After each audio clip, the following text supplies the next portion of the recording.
অতঃপর তিনি এক উপায় অবলম্বন করলেন। অবশেষে তিনি যখন সূর্যের উদয়াচলে পৌঁছলেন, তখন তিনি তাকে এমন এক সম্প্রদায়ের উপর উদয় হতে দেখলেন, যাদের জন্য সূর্যতাপ থেকে আত্মরক্ষার কোনো আড়াল সৃষ্টি করেনি।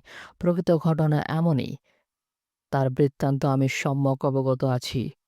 আবার তিনি এক পথ ধরলেন। অবশেষে যখন তিনি ২ পর্বত প্রাচীরের মধ্যস্থলে পৌঁছলেন, তখন তিনি সেখানে এক জাতিকে পেলেন, যারা তার কথা একেবারে বুঝতে পারছিল না।